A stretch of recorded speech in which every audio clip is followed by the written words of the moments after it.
Segundo o famoso investidor americano Jeremy Grantham, da empresa GMO, estamos na quarta super bolha financeira dos últimos 100 anos, e ele afirma que a correção pode começar a qualquer momento ou já começou. É sobre isso que a gente vai falar neste vídeo.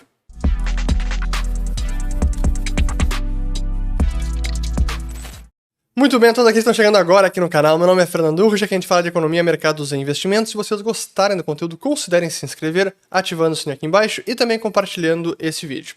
Esse, sem dúvida, aqui é um tema recorrente aqui no canal. Eu fiz uma conversa muito bacana com o Marcelo Lopes, da L2 Capital, que teve como pano de fundo uma fala do Michael Burry, famoso investidor do livro e filme A Grande Aposta, que tem dito já há mais de ano que estamos no meio da maior bolha financeira de todos os tempos em todas as coisas.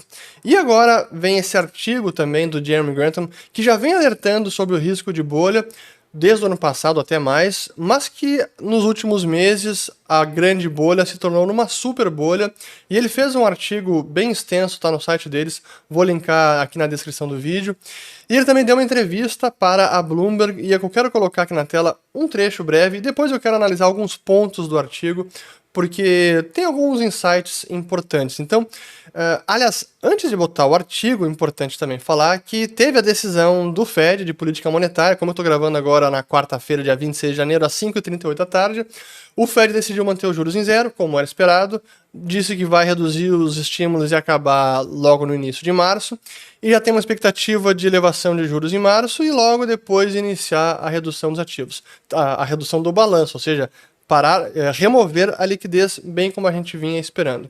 Mas eu não vou falar sobre a decisão do Fed neste vídeo, esse foi um tema para os assinantes do Follow the Money, a gente esmiuçou em detalhe. Mas sim, vamos falar sobre o artigo do Jeremy Grantham, então deixa eu botar aqui logo na fala dele e aí depois volta para mim, vamos lá. 2021 was a great year for stocks. If I'm not mistaken, the 7th best in a half century. And this has been exactly how the great bubbles have broken. The blue chips, the S&P 500, have kept strong right up to the last second, and wave after wave of the stocks that had made the real running peel off and drop. In 1929, the flakes were down for the year before the market broke. They were down 30%. The year before, they'd been up 85%. They had crushed the market. The really classic example of this is the Russell 2000, which is stock number 1001 to 3000. They're multi-billion-dollar companies. They're a serious enterprise. In the last year, they are down. They have not made any money at all. The S&P's made 23%. The Russell 2000 is meant to go up about 1.2 times the market. In a bull market like you're saying there was, it should have been up about 30%. It wasn't even up recently. This is a huge divergence of a kind that has never happened other than the super bubbles of 1929 and 2000. Então veja a avaliação do Jeremy Grantham sobre um dos padrões que se vê em grandes super bolhas, essa divergência entre performance dos papéis das grandes empresas, e hoje nós temos, claro, como melhor exemplo as FANGs, Facebook, Amazon, Apple, Microsoft e Google, como houve uma discrepância entre elas performaram muito bem, e algumas outras grandes empresas também, mas o restante do mercado, como ele citou o Russell 2000, não. E num bull market, o mercado que está indo bem, o Russell 2000 teria subido ainda mais, ou também teria tido uma performance como houve, mas ele ficou flat, estável todo o ano de 2021. Eu quero mostrar isso na tela para ilustrar, claro, e aí depois volta para mim. Primeiro aqui, depois eu avanço no ponto que ele trouxe. Esse é o SP500 e o Russell 2000. Realmente, o Russell 2000 praticamente estável, 0,35, e o SP500, que já começou a cair, está ali em 15%. Em termos das FANG Stocks, a gente vê a mesma coisa. Aqui eu comparei primeiro a Apple, que é em azul, com o Microsoft em verde, depois Google, aliás, Microsoft laranja, Google em ciano, Amazon amarelo, depois Facebook roxo, e aí eu comparei com os ETFs da ARK, que é a empresa da Cathie Wood, que é um ETF de empresas de tecnologia de crescimento exponencial, claro que são mais arriscadas, tem Tesla, por exemplo, mas é um pouco as empresas não tão blue chips assim, mais de crescimento e não empresas maduras.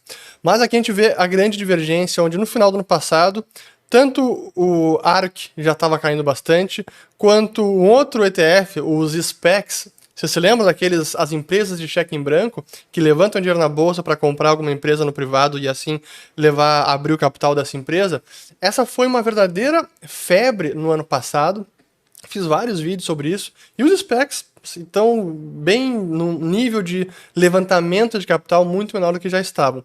Aliás, esse é outro sinal também que o Grantham comentou, onde aqueles sinais de insanidade, euforia, meme stocks, compra qualquer coisa, tudo sobe, levanta capital e tem dinheiro abundante, todo mundo entra na onda sem pensar, isso já passou.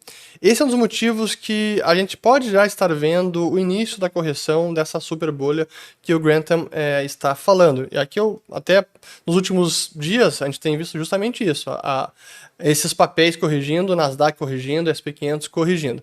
Mas enfim, então esse é o artigo do Jeremy Grantham, deixa eu até botar ele aqui na tela também.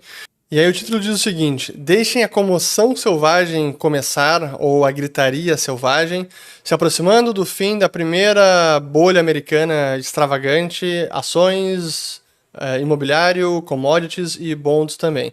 E eles dão uma definição de super bolha que é interessante, até vou traduzir aqui dizendo o seguinte, ó. Todas as bolhas de ações de 2 sigma, ou seja, de 2 desvios padrão, em países desenvolvidos, acabaram revertendo a tendência, a média. Mas antes que elas fizeram isso, algumas dessas bolhas acabaram se tornando super bolhas de 3 desvios padrão, 3 sigma, ou até mais do que isso. Nos Estados Unidos, em 29, em 2000 e no Japão em 89. Também houve super bolhas, como a bolha imobiliária nos Estados Unidos em 2006 e no Japão em 89. Todas essas 5 super bolhas corrigiram totalmente de volta à tendência, à média, com muita dor e longa, uma dor maior e mais longa do que a média. E eles falam o seguinte: hoje estamos então nos Estados Unidos, isso é importante, a super bolha, na opinião do Jeremy Grantham, é nos Estados Unidos. Então, hoje estamos nos Estados Unidos na 4ª super bolha dos últimos 100 anos. E é bastante longo este artigo, eu recomendo que vocês leiam, mas alguns dos indicadores, até alguns dos comparativos que eles fazem, eu separei 2 gráficos. O primeiro, aqui, como há uma aceleração, ou seja, as ações já estão no movimento de bolha, ou setor imobiliário, e aí no fim da bolha ainda há uma aceleração, onde os índices sobem ainda mais, para depois acabar desabando. Como foi lá em 29, como foi em 2000 com o Nasdaq, como foi com o Japão em 89, e que na opinião deles está sendo agora com os Estados Unidos em 2021-22, aqui o SP500. E outro gráfico que eles também mostraram, para ilustrar a divergência, o alto nível de seletividade, poucas ações subindo e o mercado como um todo já corrigindo, ou underperforming, performando pior do que o restante, como o Russell 2000 e aqui o índice da Goldman Sachs de empresa de tecnologia não rentável, Non-Profitable Tech Index, como eu já tinha mostrado ali nas outras questões, nos outros papéis. Outro indicador que sugere que o mercado de ações americano está numa super bolha é o chamado indicador do Warren Buffett, ou Buffett Indicator, que é calculado pegando todo o valor de mercado das ações americanas dividido pelo PIB dos Estados Unidos. Então esse é o chamado Buffett Indicator, que esse site aqui acompanha. Então, por exemplo, em janeiro de 2022, no dia 20 de janeiro, o valor total dos Estados Unidos agregado, todas as ações, 48,1 trilhões de dólares. Dividido pelo PIB de 23,8 trilhões, teríamos 202%, ou cerca de 57% acima da média histórica. E aqui temos o gráfico mostrando como o atual é maior até do que foi Nasdaq, quando chegou acima de 150%, mas que, utilizando o critério de desvio padrão, o momento atual está praticamente igual ao que foi a bolha da Nasdaq. Deixa eu colocar esse dado na tela. Aqui temos o gráfico, comparando então, aqui de 65% durante a bolha da internet e agora 57%. Então está muito parecido, mas mostra esses extremos que temos no momento. E é claro, como diz o Grantham nesse artigo, quando houver uma correção, ela pode ser muito forte, profunda e longa, como foi a da bolha do Japão, a bolha imobiliária, a bolha do Nikkei, como foi também Nasdaq em 2000. Basta lembrar que o Nasdaq demorou quase 13 ou 14 anos para voltar ao pico que foi lá em março de 2000. Então pode ser uma correção muito profunda.